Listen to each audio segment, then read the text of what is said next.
On my 9th birthday, I remember sitting in front of my Minnie Mouse birthday cake, pausing to take a breath. I made a wish to become a professional pianist.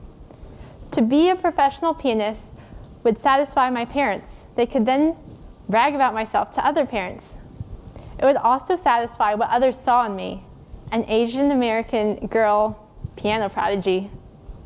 Just as society expects Asians to be great classical musicians like Yo-Yo Ma, society also expects Asian Americans to be great at STEM superstars. This is the model minority myth. To be successful as an Asian American, for example, I had to, if I didn't become a professional pianist, I would have to be a doctor, a lawyer, or an engineer.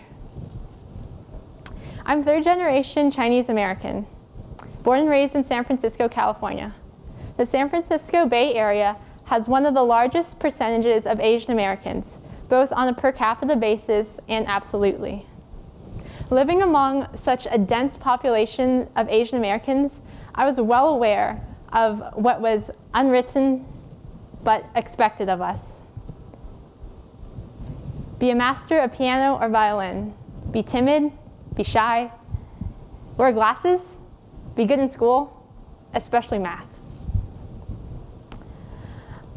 So I learned these unwritten rules from society. It wasn't imposed onto me by my parents, who had also been born and raised in the US. Being third generation meant that my grandparents immigrated from China to the US. They were first generation. My parents, who were born and raised in San Francisco, are second generation. And my brothers and I are third generation. On my dad's side, my grandfather was adopted by a paper family. He immigrated to Los Angeles in the late 1930s. He didn't finish high school. As a paper son, he was essentially an illegal immigrant. He bought fake papers from another Chinese family in the US and claimed to be their son. He did this in order to bypass the 1882 Chinese Exclusion Act. The Chinese Exclusion Act was the only piece of legislation in our nation's history to bar a nationality from entering the US. The Chinese Exclusion Act wasn't repealed until 1943. My grandfather eventually joined the US Army to become a translator and interpreter during World War II. And as a result, my grandmother was able to enter the US on the 1946 War Brides Act. On my mom's side, my grandfather immigrated to the US from southern China in 1937. He also didn't finish high school, but he came as a 13-year-old from southern China on a merchant's license. This merchant's license also enabled him to bypass the Chinese Exclusion Act.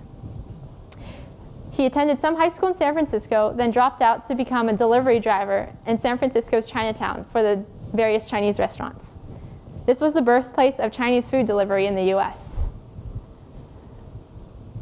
My family's history to and in America has everything to do with my journey in STEM.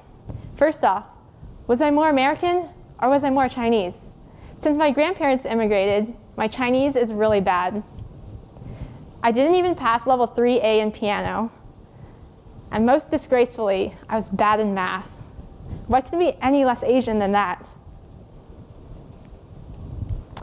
Was I just a whitewashed Asian, like my high school friend called me? Second, I've been told that I'm privileged to be able to live out my grandparents' wishes of the American dream. They started from being illegal immigrants and the fast food delivery driver to seeing their grandchildren go to college and study engineering. Doesn't this prove that everyone in America is given an equal opportunity and with hard work will succeed? The Chinese culture heavily values the firstborn child. And as a firstborn, I felt a pressure to honor my family's sacrifices and their value of the American dream by pursuing a good college education. Just look at how they're standing in front of their first family car, a 1954 Plymouth. They were very proud of their American dream. Simply put, my journey in STEM is fostered by societal expectations. That is, I was fed I fed my mind with concepts of who I was supposed to be, until I read about and understood the harms of the model minority. To embrace the model minority, one, it implies that other minorities are inherently less capable. If Asians can do it, why can't Latina Americans do it, or African Americans do it as well? Second, it makes those who are Asian American pressured to live up to an unfair expectation imposed by society. In my engineering courses, there's an unwritten expectation that Asian and Asian American students have to be the best. In addition, as a female, there's an even greater expectation. I have to be just as good as my male peers to justify and validate my existence as a minority. In fact, the model minority is a myth. Southeast Asians, including Vietnamese Americans, Cambodian Americans, Hmong Americans, have the highest high school dropout rates in the country. And when it comes to college, Laotian Americans have only 12.1% of Laotian Americans have college degrees. But as a whole, 50% of Asian Americans have college degrees. So to compare the 12% of Laotian Americans with college degrees to the 74% of Taiwanese Americans with college degrees is very unfair. In addition, just like my grandfather was essentially an illegal immigrant, today there are 1.6 million undocumented Asian Americans in the US. To pigeonhole such a diverse group into a set of expectations is very unfair. So I challenge you, go home, call your parents, call your grandparents, or maybe even ask yourselves, what is your family's journey to and in America? Because of this history, what are expectations that society expects you to be? How does this relate to your values? Or how you view other people who are different than you?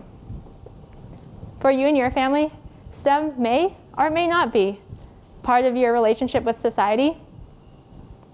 But I challenge you to think about ways in which you are different. Because when we realize and identify ways in which we are different, we may be better able to identify and sympathize with others' differences. Investigating my family's journey in America has led me to question and reject society's expectation of who I must be. This validation that I was seeking in STEM is unfair. So I reject the model minority. I instead turn to greater sources of validation and definitions of identity. Thank you.